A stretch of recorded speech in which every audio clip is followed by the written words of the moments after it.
Voilà, soyez tous bénis en Jésus. Alors,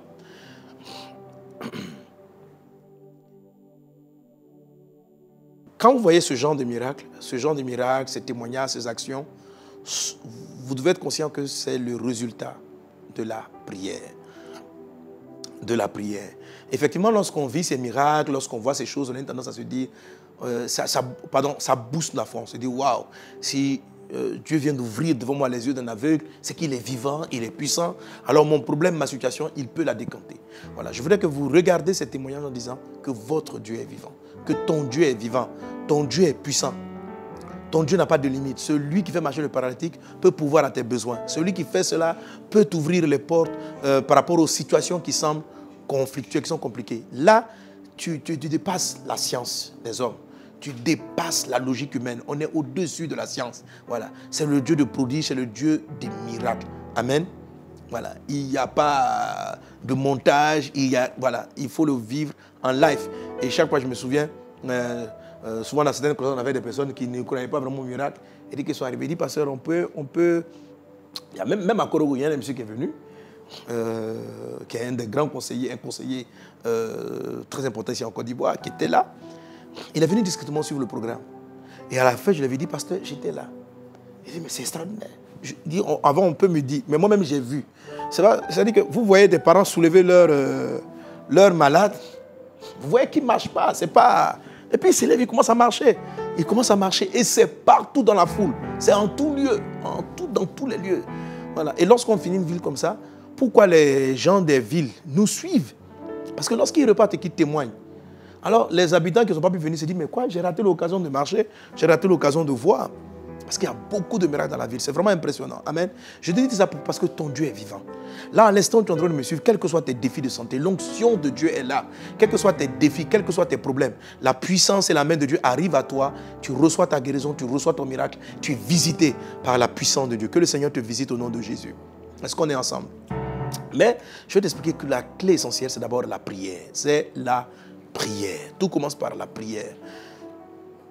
Dieu voulait que cette femme marche. Jésus pouvait dire aux pharisiens qui l'interpellaient pourquoi est-ce qu'il avait guéri cette femme-là le jour du sabbat. Et puis il a dit, mais ne fallait-il pas que le Seigneur délivrât cette femme qui pendant 18 ans était liée par Satan. 18 ans liée par Satan. Et parmi ces personnes, regardez ce monsieur qui a marché en dernier là, comme dans la vidéo, il dit quoi? On dit, je lui pose la question, depuis combien d'années tu es malade? Il dit, il ne sait même plus. Il ne sait même plus. Ça fait beaucoup d'années. Ne fallait-il pas que Jésus-Christ vienne délivrer ce monsieur? La dame qui était courbée dans la Bible, elle était courbée à cause des démons. Quand vous voyez les paralysies, les infirmités, les manquements, c'est le travail des démons. La médecine est un moyen de résoudre ces problèmes. Mais le miracle est un moyen encore supérieur de résoudre ces problèmes. La présence de Dieu est un moyen supérieur de résoudre ces problèmes. Tu comprends? Amen. C'est pourquoi tu dois chercher la face du Seigneur. Je ne dis pas de sous-estimer les aspects matériels, physiques, la science, la médecine et autres. Dieu est le créateur de la science. Dieu est le créateur de la médecine. Amen. Ton Dieu est vivant. Ton Dieu est puissant. Regarde cette vidéo en étant conscient qu'il est puissant. Maintenant, je suis en train de t'expliquer comment est-ce que tu dois prier. Comment est-ce que les prières fonctionnent. Avant ces programmes, on a beaucoup de temps de prière pour dégager l'atmosphère. Parce que Dieu veut que le malade soit guéri. Mais si vous ne libérez pas l'atmosphère, le malade ne sera pas guéri. Vous comprenez? Le miracle sera bloqué au niveau du ciel. Dieu veut que tu sois, que cette jeune fille-là puisse s'entendre. Ne fallait-il pas qu'il la délivre de la surdité? Le Seigneur le veut. Mais pourquoi ne l'a-t-il pas fait en l'absence de message de vie? Pourquoi ne l'a-t-il pas fait en l'absence de la croisade? Si c'était sa volonté, il aurait pu la faire 2 jours avant, 3 jours avant, 1 mois avant, etc. Pourquoi il n'a pas fait cela? Ce n'est pas parce qu'il ne voulait pas, parce qu'il n'y avait personne par qui il allait passer. Maintenant, comment un individu comme toi, comme moi, devient un canal par lequel le Seigneur passe pour apporter sa solution aux autres?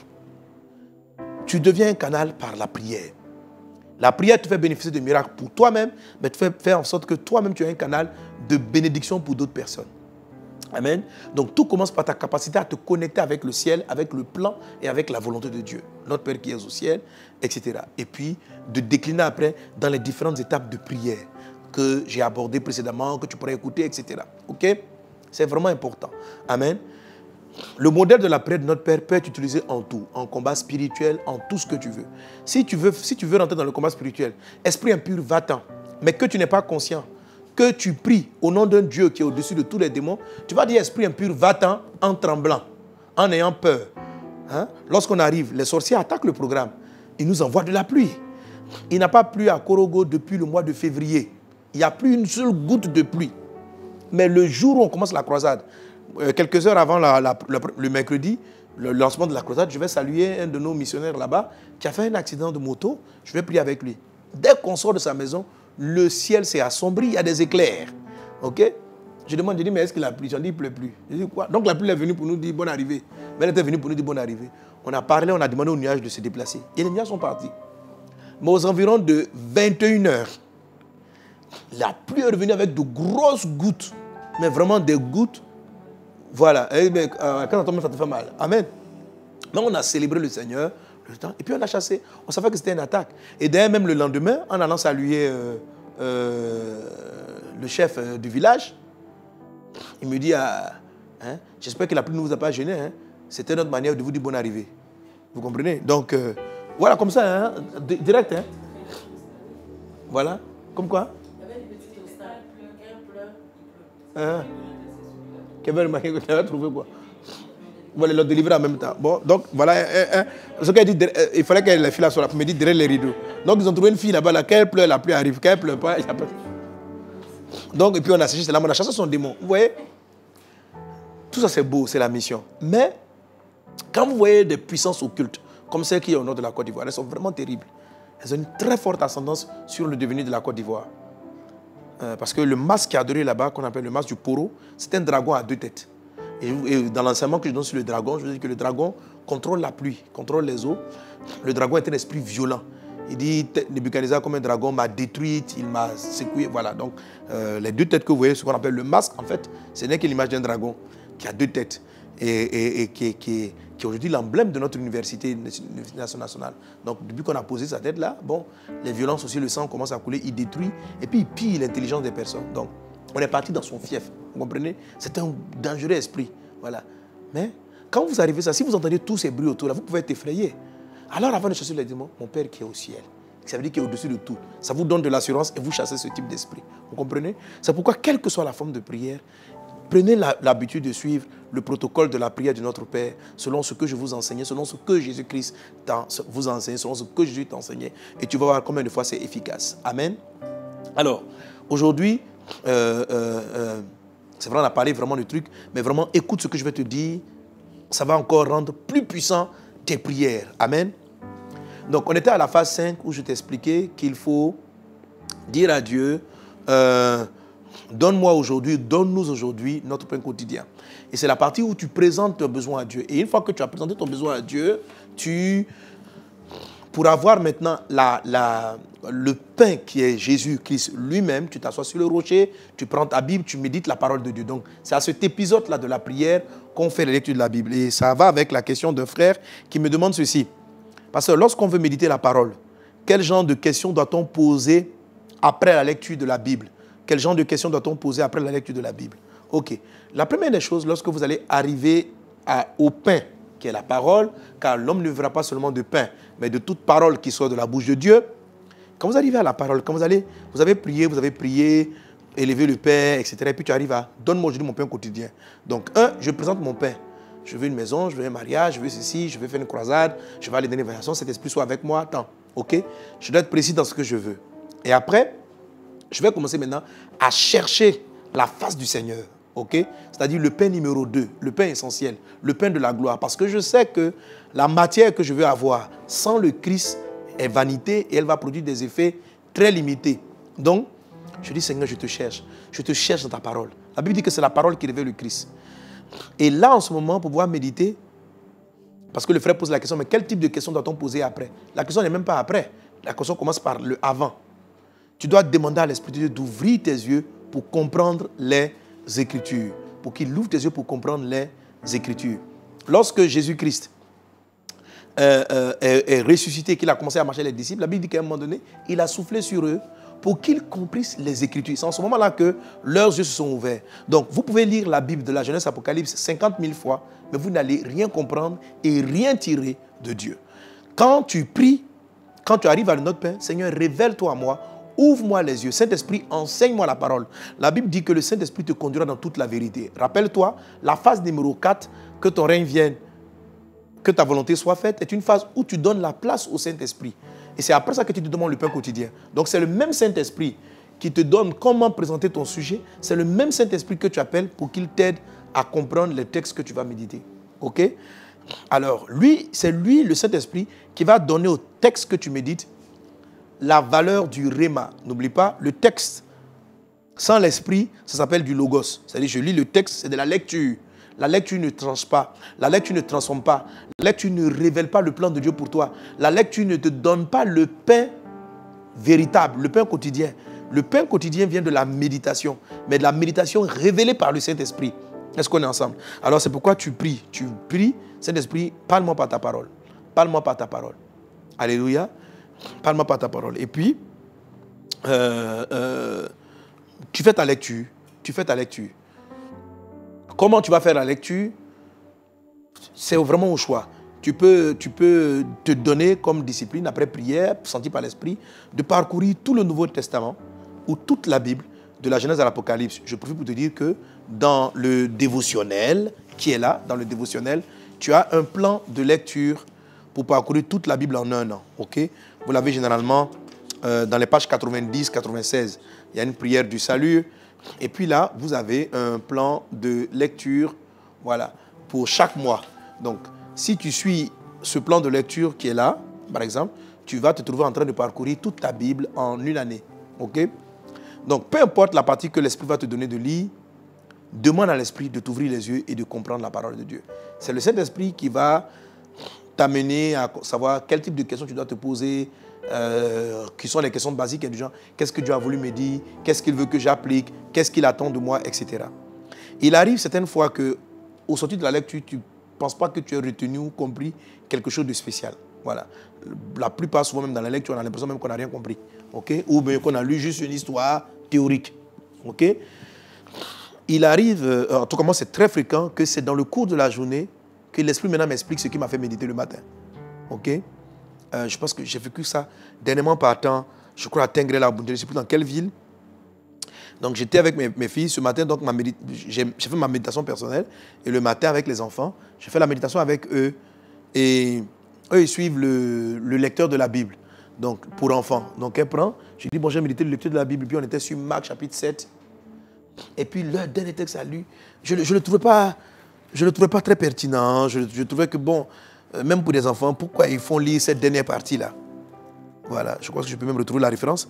Pourquoi ils font lire cette dernière partie? Mais bon, j'ai béni Dieu parce que je crois que quand vous aimez le Seigneur, toute chose concourt à vos biens. Même ce que vous pensez lire par accident n'est pas un accident pour Dieu. Amen.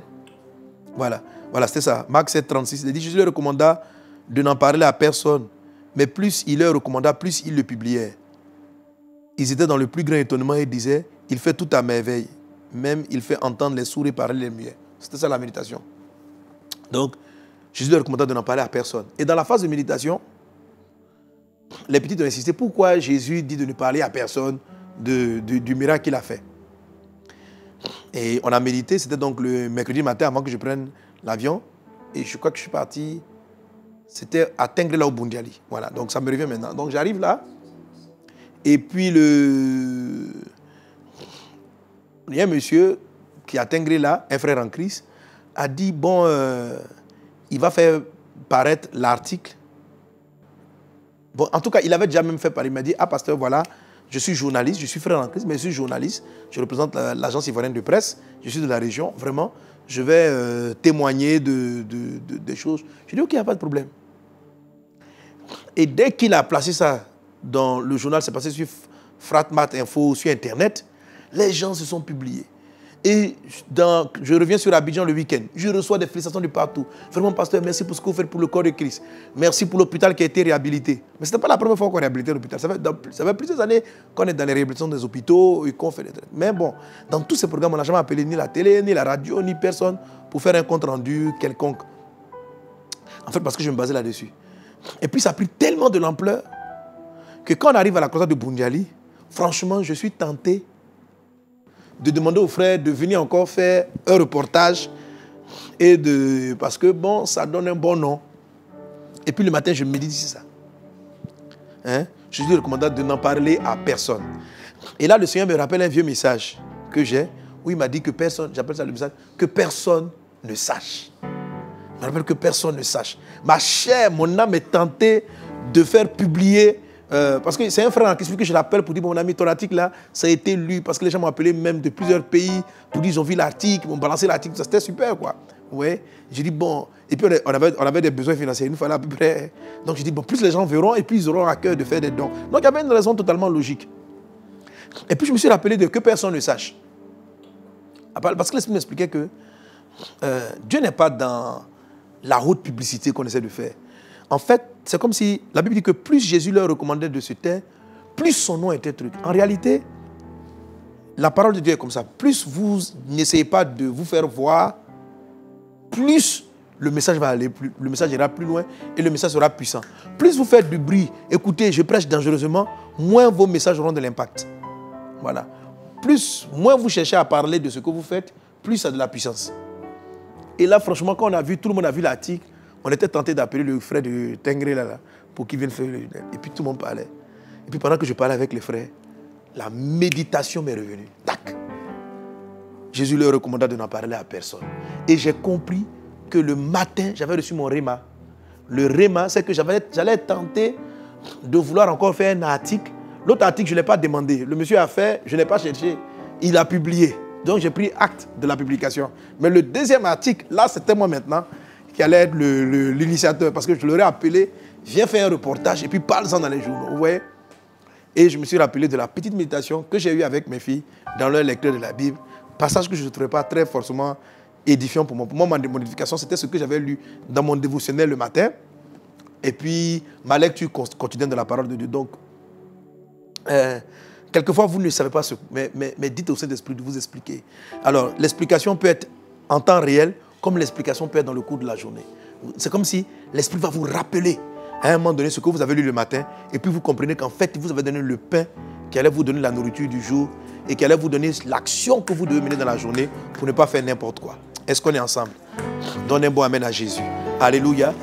Et donc, je n'ai pas publié, ok? Je n'ai pas appelé, et puis gloire soit rendue à Dieu. C'est bon ainsi. Amen. Et on a eu plus de miracles. La puissance s'est concentrée sur les miracles, et on a eu plus de miracles. Donc, la façon dont Dieu fonctionne, c'est comme ça. Donc, en même temps, petit conseil, voilà. C'est-à-dire que, Jésus n'est pas dans le fait que tu veux faire... La Bible dit, voilà mon serviteur que je soutiendrai, il ne criera pas. Voilà, il ne criera pas. Il ne va pas se faire voir. Il faut faire avancer le royaume de Dieu. Il faut chercher à ce que le nom du Seigneur avance et puis utiliser les méthodes de Jésus et non pas nos méthodes toutes humaines. Amen. Jésus, malgré toutes ses recommandations, il a fait 3 ans de ministère. C'est l'homme le plus célèbre de toute l'humanité. Vous comprenez? Il n'y avait ni télé, ni Facebook, ni Internet, ni truc. Bon, aujourd'hui, quand vous rentrez sur Internet, vous ne pouvez pas parcourir Internet sans quelqu'un qui parle de son nom, de Jésus. Ok? Mais pourtant, il a dit, ne parlez pas beaucoup de moi. Mais on parle. Internet est rempli de Jésus. Partout, c'est Jésus. On s'élève, c'est Jésus. Sans publicité, 3 petites années de ministère, c'était suffisant. Ok? Donc, ne vous inquiétez pas, c'est Dieu qui fait croître son œuvre. Fais ce que tu as fait, fais ton travail, fais l'œuvre de Dieu. Amen. Alléluia. Alors, donc, après donc, donne-nous notre pain quotidien. Donc, je répondais à la question aussi de notre frère, où il dit, après en deuxième question, parlant du réma, à quel moment risquons-nous de dévier vers une hérésie biblique? Ok, alors, cher frère qui m'a posé la question, je répondrai mieux, plus en détail, lorsque je vais aborder la phase numéro 7, garde-nous du malin. Ok, garde-nous du malin. Je vais l'aborder en détail. Mais ce que tu peux savoir déjà, c'est que si tu as l'habitude de prier, de lire ta Bible correctement, donc il y a la lecture, il y a la méditation. La lecture, c'est la lecture suivie qui me permet d'avoir une connaissance globale de la parole de Dieu. Ok, et de la doctrine de l'évangile. J'aborderai, il y a des enseignements sur la doctrine. Et c'est par rapport à la doctrine de la sainte parole de Dieu qu'on ne tombe pas dans les hérésies. Voilà, qu'on ne tombe pas dans des hérésies. Voilà. Il n'y a pas un réma, c'est-à-dire une parole révélée qui va venir en dehors de la parole écrite qu'on appelle la parole logos. Donc tu dois veiller à ce que tu dois veiller à avoir une connaissance globale de la parole de Jésus-Christ, la parole du Seigneur. Ok? Et à partir de la parole du Seigneur, maintenant, tu vas avoir une directive, une orientation, etc. Mais je pense que je rentrerai dans plus de détails quand je toucherai le point « Garde-nous du malin », c'est-à-dire les séductions qui visent le prieur. Mais aujourd'hui, là, j'ai plus trop de temps, mais en quelques minutes, je vais te parler de la phase numéro 6. On va aujourd'hui introduire la phase numéro 6. Donc, les phases numéro 6 et 7, la 7 dont je viens de parler tantôt, là, c'est-à-dire garde-nous du malin, et la phase numéro 6, donc, qui est la partie de la prière pour dire « Pardonne-nous nos offenses, comme nous aussi, nous pardonnons à ceux qui nous ont offensés. » Pardonne-nous nos offenses, comme nous aussi, nous pardonnons à ceux qui nous ont offensés. Amen. Donc, pardonne-nous nos offenses comme nous pardonnons à ceux qui nous ont offensés. Donc, c'est la phase numéro 6. Ici, dans ce chapitre, la 6e phase, le Seigneur va traiter avec ce qui peut s'opposer à ton exaucement. Déjà, avec le pain quotidien, donne-moi le pain quotidien, tu es déjà exaucé. Amen. La manne quotidienne, c'est-à-dire la révélation de Christ, va venir de manière progressive pour t'amener vers le miracle total, où le miracle total peut arriver du jour au lendemain. OK? Alors, Dieu a déjà accordé. Tu peux être par toi-même maintenant l'obstacle et l'ennemi de ton miracle. OK? Quel que soit le sujet que tu as fait monter vers Dieu, tu peux devenir toi-même l'obstacle à ton miracle. La phase 6 et la phase 7 vont t'empêcher d'être toi-même l'obstacle de ton miracle. Dans le que ton nom soit sanctifié, la phase numéro 3 de la prière, tu empêches l'ennemi de venir interférer et réclamer et faire des réclamations contre ta prière, contre ta vie. Mais dans la phase numéro 6 et la phase numéro 7, ce sont toi-même les éléments que tu peux engendrer qui vont venir être une opposition à le miracle que Dieu te donne. Alléluia. Alléluia. Alors, il y a une illustration que je fais souvent pendant les croisades. Je prends un objet et je le donne à un frère que je demande, je dis bon, et je dis que l'objet c'est la guérison. Et je lui dis, saisis-le. Et puis le frère fait signe de ne pas saisir. Hein, je vais faire un peu l'exemple avec Mona qui est juste à côté de moi. Je dis par exemple, je prends ça. Ça, c'est la maison que tu as demandé, c'est la voiture que tu as demandé, c'est en fait tout ce que tu as demandé. Et puis je lui dis, bon, voilà, je suis ton Dieu, tiens, saisis ton miracle. Voilà, saisis ton miracle. Si elle ne prend pas, elle ne peut pas lire, elle ne peut pas profiter. Donc Dieu peut te donner, mais toi tu peux ne pas saisir. Amen. Voilà, Dieu peut te donner et toi tu peux ne pas saisir.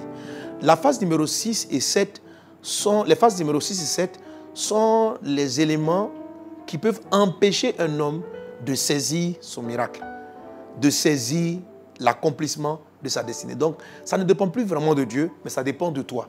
À partir de la phase numéro 6, ça dépend de toi. Est-ce qu'on est ensemble? Amen. Amen. Alors, pardonne-nous nos offenses comme nous aussi nous pardonnons à ceux qui nous ont offensés. Amen. Et donc ici on est en train de parler du péché, on est en train de parler du péché, on est en train de parler des offenses. Je t'invite rapidement à ouvrir ta Bible avec moi dans le livre de Ésaïe, chapitre 59. Il est dit, chapitre 59, verset 1, il est dit, non, la main de l'Éternel n'est pas trop courte pour sauver, ni son oreille trop dure pour entendre, mais ce sont vos crimes qui mettent une séparation entre vous et votre Dieu. Ce sont vos péchés qui vous cachent sa face et l'empêchent de vous écouter, car vos mains sont souillées de sang et vos doigts de crime, vos lèvres profèrent le mensonge, votre langue fait entendre l'iniquité. Nul ne se plaint avec justice, nul ne plaide avec droiture. Ils s'appuient sur des choses vaines et disent des faussetés. Ils conçoivent le mal et enfantent le crime. Ils couvrent des œufs de basilic. Ils tissent des toiles d'araignée. Celui qui mange de leurs œufs meurt. Et si l'on en brise un, il sort une vipère. Leurs toiles ne servent point à faire un vêtement et ils ne peuvent se couvrir de leurs ouvrages. Leurs œuvres sont des œuvres d'iniquité et les actes de violence sont dans leurs mains.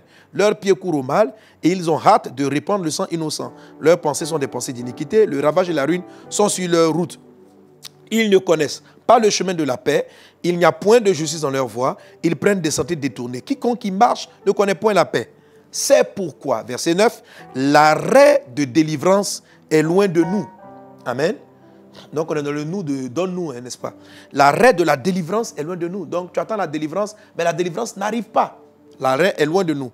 Et le salut ne nous atteint pas. Ce n'est pas que Dieu n'a pas envoyé le salut. Le salut ne t'atteint pas. Il arrive, mais il n'arrive pas. Tu n'arrives pas à saisir. Le salut ne nous atteint pas.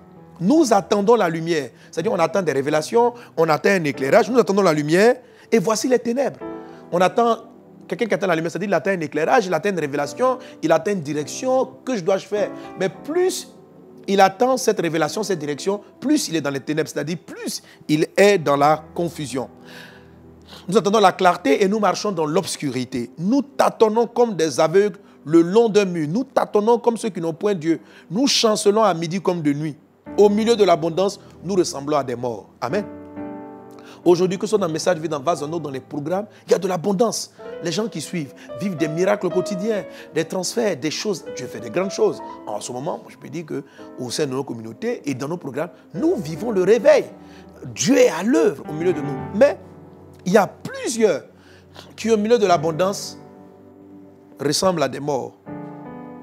Nous grondons, nous grondons comme des minus gémissons. Nous, verset 11, dernière partie du verset 11, nous attendons la délivrance et elle n'est pas là, le salut, et il est loin de nous. Car nos transgressions sont nombreuses devant toi et nos péchés témoignent contre nous. Nos transgressions sont avec nous et nous connaissons nos crimes. Car nous avons été coupables et infidèles envers Dieu. Nous avons abandonné notre Dieu, nous avons proféré de la violence et la révolte. Conçu et médité dans le cœur des paroles de mensonge. Vous comprenez? Donc conçu, méditer, par exemple, des paroles de mensonge dans le cœur, ce sont des choses qui viennent vous souiller. En fait, tous ces nombreux péchés que le Seigneur vient de citer.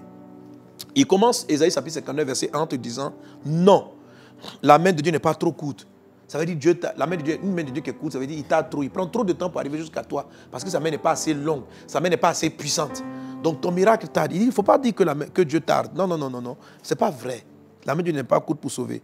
Son oreille est due pour entendre. Père, je crie à toi. Tu ne comprends pas. Ta fille est dans la détresse. Ta fille est dans la détresse. Dieu dit, je ne suis pas sourd, ma fille. J'entends très bien. J'entends très bien. Mais ce sont tes crimes qui mettent une séparation entre Dieu et toi. Et tes péchés qui cachent sa face. Et il va commencer à citer un ensemble de choses. Lorsqu'il va dire, car vos mains sont souillées de sang et vos doigts de crime. Il n'est pas en train de parler forcément des criminels, du genre tu as pris un pistolet pour aller tuer quelqu'un. Mais la Bible dit, celui qui hait son prochain est un meurtrier. Celui qui déteste son prochain est un meurtrier. Donc quand dans ton cœur, il y a des gens que tu détestes, ma soeur, mon frère, tu as beau crier, Dieu entend, mais il ne peut pas agir, tu ne peux pas saisir ton miracle. C'est pourquoi la phase 6 arrive, pour que tu puisses confesser à Dieu tes péchés. Pour que tu dises, Seigneur, je te demande pardon pour mes offenses. Parce que la prière dit quoi? La prière en 2 étapes. Pardonne-nous nos offenses, comme nous nous pardonnons à ceux qui nous ont offensés. Donc cette phase-là, il y a 2 étapes. La première des choses, la nécessité d'avoir le pardon de tes offenses. C'est-à-dire de quelles offenses? Les offenses que tu as faites contre d'autres personnes, les offenses que tu as faites contre Dieu. Amen. Dans la dimension de l'épouse, dans la dimension des fils, il n'y a pas forcément à se repentir avant. Je t'ai déjà illustré cela. Hein? Dans l'ancienne alliance, comme on n'était pas des enfants de Dieu, lorsqu'on rentrait, on était des serviteurs. Lorsqu'on voulait rentrer dans sa présence, on se confessait d'abord. On demandait à Dieu pardon à ses péchés. Mais même dans la nouvelle alliance, si tu le fais avant, ça ne cause aucun problème. Ok? Si tu commences à prier avant de dire, même mon Père qui est au ciel, que tu as envie de dire, Seigneur, pardonne mes péchés, ça n'est pas un problème. Tu peux le faire. Ok? Voilà. Ça ne va pas, ça peut se faire. Voilà. Mais Jésus ne commence pas le Notre Père en disant pardonne mes offenses, simplement parce que ici, c'est le Père et l'enfant. Hein, parce que quand on prie, on ne dit pas éternel, on dit Notre Père. Okay? C'est le Père et l'enfant. Lorsque quelqu'un n'est pas un enfant dans la maison et qu'il s'est sali, il est mal vêtu. Pour entrer dans la maison, il doit d'abord être propre pour accéder à ta maison. Mais ton propre enfant, si c'est sali dehors, tu n'as pas dit, lave ton main dans la maison, c'est sa maison, il n'a pas d'endroit pour partir. Donc, il rentre d'abord dans la maison. Donc, il commence à parler avec son papa. Et son papa lui dit, va à la douche. Okay? C'est pourquoi le pardon des péchés dans la prière de notre Père intervient un peu plus tard. Je peux parler avec mon papa, je peux lui demander des choses. Et puis, papa veut bien m'aider, mais mon fils, tu es sale. Je vais te donner la nourriture, mais tu ne peux pas manger. Va te laver les mains, va te laver, donc tu vas confesser. Ce n'est pas une tolérance du péché, bien au contraire. Amen. C'est le fait de montrer qu'il n'aime pas le péché, mais il t'aime. Il t'a choisi, il t'aime. Tu vois, il t'aime. Malheureusement aussi, ce fait que Dieu manifeste l'amour auparavant peut être un piège pour certains. Dans le sens qu'ils ont l'impression que Parce que Dieu les a entendus quand ils ont senti la présence du Saint-Esprit, quand ils ont prié, l'onction de Dieu est venue. Pour eux, ils ont comme l'impression que ça veut dire qu'il apprécie ou bien il tolère leur péché. Dieu ne tolère pas ton péché.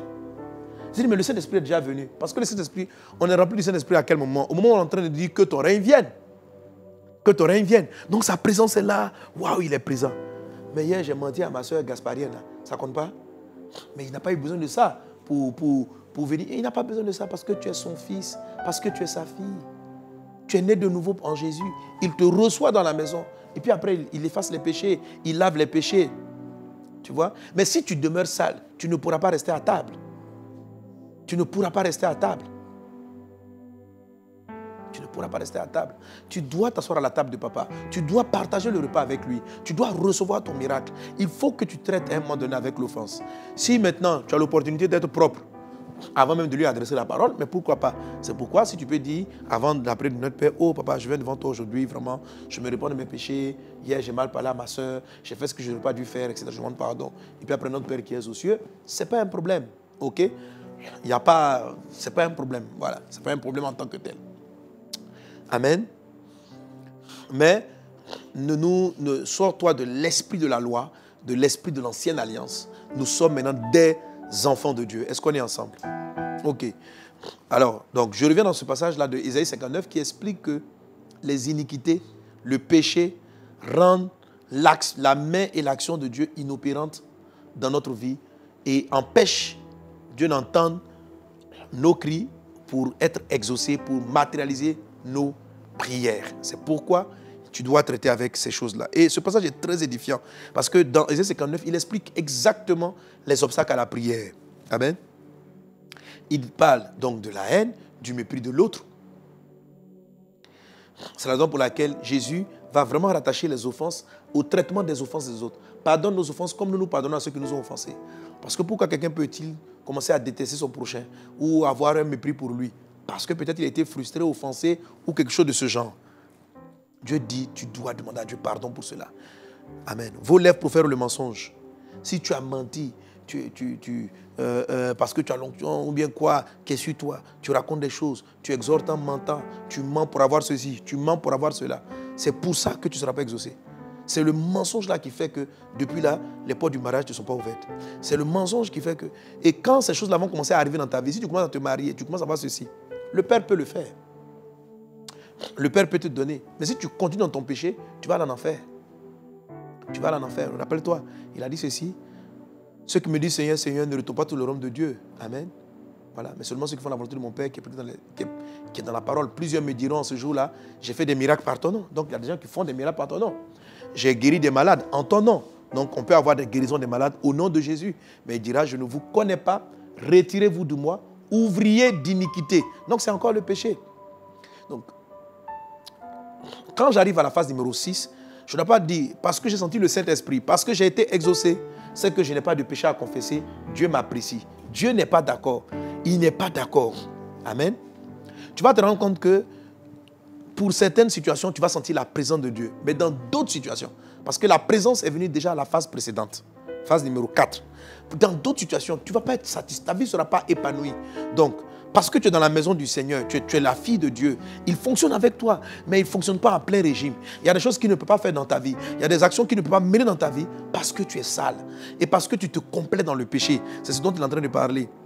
Il dit, nul ne se plaint avec, tu te plains comme si tu avais raison. Mais toi-même, tu sais, tu ne parles pas à ta maman, tu ne parles pas à ton frère, tu ne parles pas à ta soeur, tu en parles avec les gens de ton quartier. Amen. Il dit, il couvre des œufs de basilic, il tisse des toiles d'araignée, c'est-à-dire tu as des plans même pour faire tomber d'autres personnes. Il y a des gens qui arrivent à l'église qui ont des plans de séduction.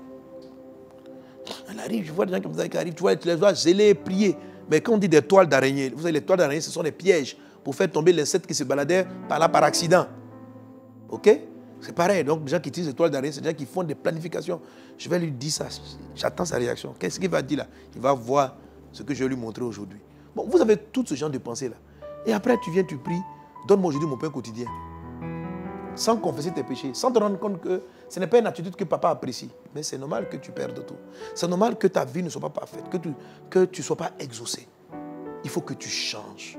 Il faut que tu rentres dans la prière avec la phase numéro 6 que tu confesses tes péchés. Quand tu es venu à Jésus, tous tes péchés ont été effacés. Amen. Maintenant, si tu en commets à nouveau, il est fidèle et juste pour te les pardonner. Si seulement si tu te confesses. Amen. Amen. Les doigts sont sur du crime, etc. Le ravage de la ruine, etc. Il parle des mauvaises actions. Il parle du mensonge. Il parle de toutes ces choses. OK? Il va citer à l'intérieur des actions comme l'impudicité. L'impudicité. Tu vois? Je suis triste. J'ai appris même dans l'église. Tu vois, des gens qui viennent tout à l'église, mais qui sont dans le lesbianisme, dans l'homosexualité, dans l'adultère, dans l'impudicité. Et qui sont là, qui se complainent, mais j'arrive à la présence de Dieu, Dieu qui il prie en langue aussi, il tombe sous l'onction, tout ça, la rinda bakaya, tout ça. Et puis après ça, ils commettent l'impudicité, ils voient que Dieu est là. Je t'ai dit, la prière de notre Père met la confession des péchés à la phase numéro 6. Le Saint-Esprit peut venir avant. Mais sa venue ne veut pas dire que tu as apprécié. Ne veut pas dire que tu as approuvé. Ne veut pas dire, tu n'auras pas le vrai pain, tu n'auras pas le vrai exaucement. Tu auras des choses qui vont te laisser insatisfait. Il faut que tu confesses tes péchés. Il faut que tu sortes de là. Il faut que tu sortes de là. Il faut que tu sortes de là. Il faut que tu sortes de là. J'ai eu des témoignages souvent, on était dans des moments glorieux, des retraites spirituelles glorieuses. C'est en ce moment-là, certaines personnes, mais ce ne sont pas des frères, essaient de voir comment est-ce qu'ils ne peuvent pas trouver une occasion pour aller flirter. Mais des gens qui n'ont plus la crainte de Dieu. Ma soeur, si tu es dans ce genre de choses-là, c'est comme une malédiction qui est sur ta vie. Il faut que tu arrêtes ça. Quand tu pries, Dieu te donne un épisode où tu peux confesser tes péchés. Où tu peux confesser tes péchés. Où tu peux confesser tes péchés. Et tes péchés seront pardonnés. Alléluia. Si bien sûr, toi aussi tu pardonnes les péchés des autres. Et c'est ce point-là dont je parlerai le mardi prochain. C'est très important. On va traiter la notion, je vais traiter la gestion des offenses. Parce qu'il dit, pardonne mes péchés. Comme moi aussi je pardonne à ceux qui m'ont offensé. Ou pardonne mes offenses. Comme moi aussi je pardonne à ceux qui m'ont offensé. Donc le pardon des offenses dont tu parles est fonction de la gestion que tu as des offenses que toi-même tu as subies. La première fois que tu donnes ta vie à Jésus, tous tes péchés sont pardonnés. Et je veux vous dire aujourd'hui, mes amis, une des grandes sources des non-exaucements vient du non-respect de la phase numéro 6. Beaucoup de gens élèvent Jésus, beaucoup de gens croient en Jésus, beaucoup de gens croient dans le sang de Jésus. Mais il y a des offenses des autres qui n'ont pas pardonné. Il y a des blessures qui n'ont pas laissé tomber. Et quand je vais rentrer là-dedans, tu vas voir combien de fois certaines offenses peuvent être sournoises, subtiles, cachées. Il y a des gens, tu parles avec eux, tu penses qu'ils ne sont pas offensés, mais ils le sont, ils ne se rendent même pas compte. Ils sont des offensés, ils sont des blessés. Ils ne détestent personne. Tous les péchés que je viens de citer tantôt, Dieu les a délivrés de toutes ces choses, de l'impudicité, de l'adultère. Ils ne haïssent personne. Mais ils ont été offensés par un ancien ami, le premier fiancé, la première sœur, le frère de l'église qui lui a promis le travail, qui n'a pas honoré, offensé par quelque chose. Et cette offense-là a gardé une marque dans leur cœur, ce qu'on appelle une racine d'amertume. Et pour cette raison, ce petit élément-là en toi peut être un gros obstacle à ton exaucement. Amen. Que Dieu te bénisse abondamment. J'aurai l'opportunité donc d'aborder cela le mardi prochain. Amen. En temps, on va s'arrêter là, on va prier le Seigneur. Est-ce qu'on est ensemble? On va prier Jésus. Tu vas prier avec moi le Seigneur. Et on va demander au Père, Papa, de pardonner nos péchés. Je ne sais pas pourquoi, peut-être ta guérison n'arrive pas ou ton miracle n'arrive pas. Peut-être parce que tu n'arrives jamais réellement à la phase numéro 6. Ou lorsque tu arrives à la phase numéro 6, tu es très superficiel. Tu es très superficiel, tu ne touches pas les offenses que tu as pu faire, dont lesquelles l'Esprit te parle, pour lesquelles l'Esprit te parle. Tu as parlé mal à ton frère, ça ne te dit rien. Tu as insulté ta soeur hier à la réunion de prière, ça ne te dit rien. Tu l'as agressé, c'est ce qu'il dit dans Isaïe 59. Il dit, tu parles mal de ta bouche envoie un venin. Tu as des paroles blessantes, tu frappes les gens à gauche et à droite, ça ne te dit rien du tout, tu rentres dans la présence. Comme tu sens l'onction, comme tu continues de prophétiser, ça veut dire que pour toi c'est ok. Peu importe les gens que tu blesses, peu importe les gens que tu écrases, peu importe, toi, Dieu avec toi c'est le plus important. Non, non, non, non, non. Ça ne fonctionne pas comme ça, ma soeur. Ça ne fonctionne pas comme ça. Alors, humilions-nous devant la face de Dieu et demandons-lui pardon pour toutes nos offenses et pour tous nos péchés. Seigneur, je te demande pardon pour mes péchés. Mais je vais prendre la prière même depuis son début. Ô Père, toi qui règnes dans le ciel, mon papa qui est dans les cieux, mon papa qui est le Tout-Puissant, mon papa qui est au-dessus de tout, mon papa à qui pour qui rien n'est impossible. Dieu plein de grâce et de miséricorde. Que ton nom soit sanctifié. Le nom de Jésus est au-dessus de tout nom. Le nom de Jésus est au-dessus de tout nom. Seigneur, c'est au travers, Papa, c'est au travers du sang de Christ, du nom élevé de Jésus, du nom qui accorde miséricorde, du nom au travers duquel j'ai la grâce que je veux me tenir devant toi. Que ton règne vienne. Saint-Esprit, prends le contrôle. Je sais déjà que tu l'as rempli, cette salle où nous nous tenons ici. Remplis les maisons, les endroits, partout où se tiennent tes enfants connectés à ce live. Remplis ce lieu, remplis leur environnement de ta gloire. Remplis leur environnement de ta présence. Remplis leur environnement de ta faveur. Remplis l'environnement dans lequel nous sommes de ta présence. Que ton règne vienne. Remplis-nous du Saint-Esprit. Remplis-nous du Saint-Esprit. Donne-nous aujourd'hui notre pain quotidien. Père, je prie pour le pain quotidien. Je prie pour la guérison de ma soeur qui est là. Je prie pour le sujet que mon frère t'a exposé depuis déjà plusieurs mardis. À l'instant, Papa, je prie pour tous les sujets, de tous ceux qui sont là, dans le monde entier, connectés. Tel est mon pain aujourd'hui. Accorde-nous le pain quotidien. Exauce-nous, Papa. Accorde, Seigneur, la guérison à ceux qui attendent la guérison. Accorde la délivrance à ceux qui attendent la délivrance. Accorde, Seigneur Dieu, une orientation, une direction à ceux qui attendent des directions. Exauce-nous, Père. Exauce-nous, Père. Papa, donne-nous notre pain quotidien. Mais nous ne voulons pas ces choses sans ta présence, sans ta gloire. Accorde-nous ta présence. Donne-nous la révélation de ta parole. C'est ta parole qui nourrit. C'est le réma qui nourrit. Parle-nous, Seigneur Dieu, concernant ce plan. Oriente-nous, mon Dieu, dans le nom de Jésus. Accorde-nous en ce jour le pain quotidien. Jésus, tu es le pain. C'est toi je veux. C'est de toi dont nous avons faim. C'est toi que nous voulons en nous. C'est toi que nous voudrons pour toujours en nous. Ô Père, au nom de Jésus, donne-nous aujourd'hui notre pain quotidien. Pardonne-nous nos offenses. Père, je prie pour ma soeur, je prie pour mon frère. Je prie pour moi-même. Tu sondes mon cœur, tu sondes les cœurs et les reins. Esprit de Dieu vivant, convainc les cœurs de péché, de jugement. Amène chaque personne ici connectée à voir qu'est-ce qui est un frein entre le ciel et lui. Qu'est-ce qui est un frein entre l'exaucement que tu as envoyé et lui. Et chacun d'entre nous, Père, montre-les-nous, afin que nous puissions nous détourner du mal, afin que nous puissions nous repentir de nos péchés. Je te demande pardon pour les miens, pour mes frères et mes soeurs. Je demande pardon pour tous nos péchés. Pardonne-nous nos péchés, Seigneur Dieu. Pardonne nos péchés. Pardonne nos regards de convoitise. Pardonne nos propos malsains. Pardonne nos paroles mal placées. Pardonne nos oreilles impures qui écoutent des choses qu'ils n'auraient pas dû écouter. Pardonne les pensées de notre âme. Pardonne les pensées de nos cœurs. Viens nous laver par ton sang. Purifie-nous par ton sang, Jésus. Pardonne-nous comme nous pardonnons à ceux qui nous ont offensés. Brinda sarabara la glorianda brada soto rodobros. Prade glorianda brada soro bara la kanda rababros. Prede brada soro bara la glorianda brada sata rabababa shekeri moruka. Briando brodo sunda rababorisi karamadagus. Au nom de Jésus-Christ, je crois en ta grâce, en ta miséricorde et en ton pardon. Qu'il en soit ainsi, au nom de Jésus. Amen. Amen. Maintenant, là où vous êtes, commencez à recevoir vos miracles de guérison, de restitution, de restauration divine.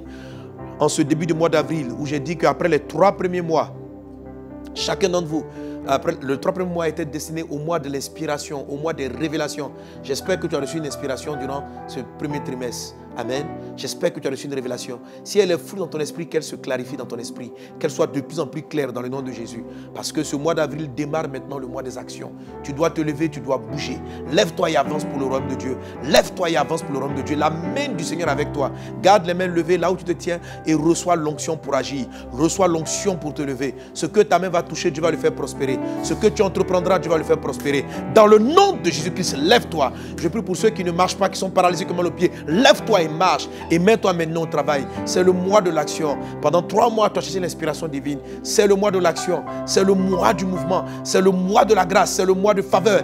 Lève-toi et agis. Le Seigneur va bénir l'ouvrage de tes mains. Tout ce que tes mains vont toucher seront bénis. Je prophétise la prospérité sur ton travail. Je prophétise le succès dans tes entreprises. Des portes qui étaient fermées s'ouvrent pour toi. Dans le nom de Jésus-Christ de Nazareth, la grâce divine surabonde dans ta vie. Je bénis ta maison. Si tu es ménagère, le travail de ta maison est béni. Ton foyer est béni. Ta maison est bénie. Toute action que trouvent tes mains, fais-le. Tu es béni au nom de Jésus-Christ de Nazareth. Ce que tu sèmes, ce que tu as semé, commence à donner son fruit dans le nom de Jésus-Christ. Les portes qui étaient fermées s'ouvrent dans le nom de Jésus-Christ.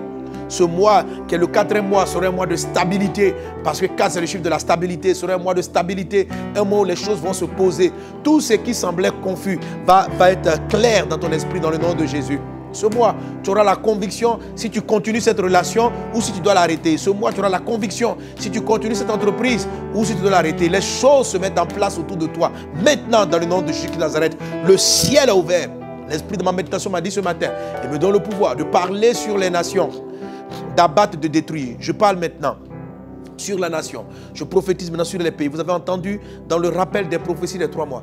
Le Seigneur parle. C'est vrai, Dieu va créer, il y aura la paix. Mais certains troubles, certaines confusions peuvent venir du départ de certaines personnes influentes dans le nom de Jésus-Christ de Nazareth.